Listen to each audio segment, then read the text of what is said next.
নিরামিষ দিনে রান্না করা খুব সমস্যা। কী যে বানাই শনিবার মানেই নিরামিষ, তাই জন্য আজকে বানিয়ে ফেলেছি পটল পোস্ত। তোমাদের কেমন লাগে পটল পোস্ত খেতে আমাকে জানিও, কিন্তু আমাদের এই পদটা খুব প্রিয় সবার কাছেই। তো পোস্ত মানেই প্রিয়, আর পটল পোস্ত হলে তো কথাই নেই। বেশ বড় বড় পটল পেয়েছিলাম। পটলের গাগুলো একটুখানি চেঁচে নিয়ে তারপরে কড়াইতে তেল দিয়ে সেটাকে খুব ভালো করে ভেজে নিতে হবে। পটলের দোরমাও কিন্তু এভাবে গাটাকে চেঁচে নিয়ে ভেতরের সমস্ত মাল মশলা মানে পটলের বীজপত্র বার করে নিয়ে তারপরে করতে হয়। তা আজকে পটলের দোরমা করব না, কারণ নিরামিষ দিনে পটলের দোরমা করা বিশাল হ্যাপা, আর সময়ও অনেকটাই লাগে। পটল পোস্তটা বেশ চটপট হয়ে যায়। আর আমারও আজকে কাজ অনেক ছিল হাতে, কারণ আজকে আসবে মাসকাবাড়ির মাল, সেগুলোও তোমাদের দেখাবো পরে। তো পটলটা মোটামুটি হালকা করে ভাজা হয়ে গেলে তার মধ্যে দেব নুন, হলুদ আর একটু চিনি।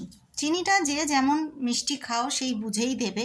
পোস্ত একটু ঝালঝালও অনেকে পছন্দ করে, আবার অনেকে একটু মিষ্টি মিষ্টিও পছন্দ করে, যে যেরকম খায় সেই রকম সব একসাথে দিয়ে এটাকে আবার খুব ভালো করে পটলের গায়ে মাখিয়ে নিয়ে একটুখানি ঢাকা চাপা দিয়ে দেব।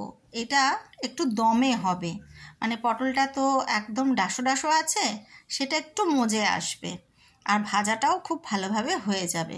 নিভু আঁচেই করব, যেরকম প্রত্যেকবার বলে থাকি, নিভু আঁচে ছাড়া রান্না ভালো হয় না। তবে সব রান্নায় নিভু আঁচ চলে না, কিছু কিছু রান্নায় আঁচটা কম হলেই ভালো হয়। দেখো হয়ে গেছে পটলটা আমাদের ভাজা, মানে যেরকম চেয়েছিলাম। এবারে দেব পোস্ত। পোস্ত আর সর্ষে, মানে সাদা সর্ষে, এই দুটো একসাথে বেটে নিয়েছিলাম। সর্ষে পোস্ত একসাথে দিয়ে রান্না করলে তার একটা আলাদাই স্বাদ হয়।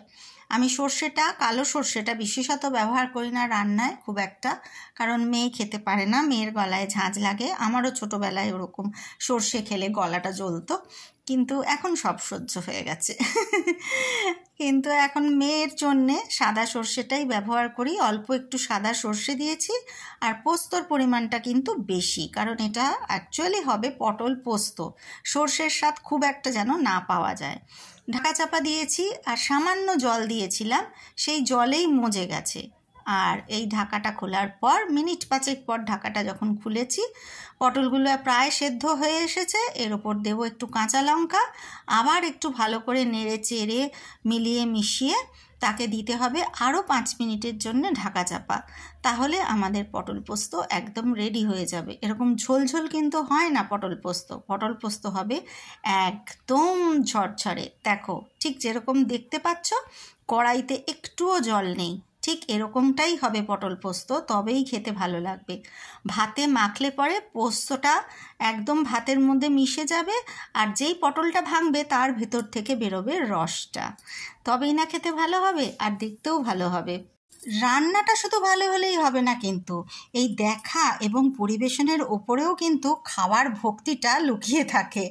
অনেক সময় পরিবেশনের জন্যে সেই রান্নাটার স্বাদটা মনে হয় যেন অনেক বেড়ে গেল।